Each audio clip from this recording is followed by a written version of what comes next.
గురుగారు, ఈ వారం కన్యా రాశి వారికి ఎలా ఉంది? కన్యా రాశి వారికి కేవలం రాహుగ్రహం మాత్రమే యోగిస్తుంది. మనోబలంతో పనిచేయండి. పరిస్థితులను అర్థం చేసుకుంటూ మౌనంగా విజయాలు సాధించండి. లక్ష్యం పూర్తయ్యే వరకు ఏకాగ్రతకు భంగం కలగకుండా విజయం వైపు అడుగులు వేయండి. ఓర్పుతో పనిచేయడం ద్వారా కార్యసిద్ధి లభిస్తుంది. ప్రధాన కార్యక్రమాల్లో దగ్గర వారి నుండి సూచనలు తీసుకోవాలి. సమిష్టి నిర్ణయాలు విజయాన్ని ఇస్తాయి. భవిష్యత్ అవసరాలను దృష్టిలో పెట్టుకొని ఒత్తిడి లేకుండా సకాలంలో శాంతంగా బాధ్యతలని పూర్తి చేయండి. ఏ పని ఎప్పుడు చేయాలో ముందుగానే ప్రణాళికలు రచించండి. ప్రశాంత చిత్తంతో వాటిని అమలు చేయండి. విజయం మీ వెంటే ఉంటుంది. సంశయాత్మకంగా ఉన్న విషయాల్లోకి ప్రవేశించవద్దు. ఈ వారంలో ఏ పని చేస్తే మంచిదో, ఏది అవసరమో దానిపైనే దృష్టి నిలపండి.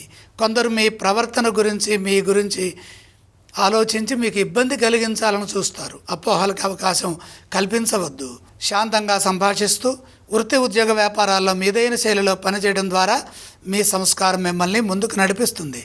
ఆశయాలు పూర్తయ్యే విధంగా శుభప్రదమైన భవిష్యత్తు గోచరిస్తుంది. కన్యా రాశి వారు ఏ స్తోత్రాలను పఠించాలంటారు? నవగ్రహ శ్లోకాలు చదువుకోవటం చాలా ఉత్తమం. కన్యా రాశి వారు ఏ ఆలయాన్ని సందర్శించాలి? నవగ్రహాలని దర్శించండి. వారు ఎటువంటి దానాలు చేయాలి? నవధాన్యం అగ్ని భగవానుడికి సమర్పించండి.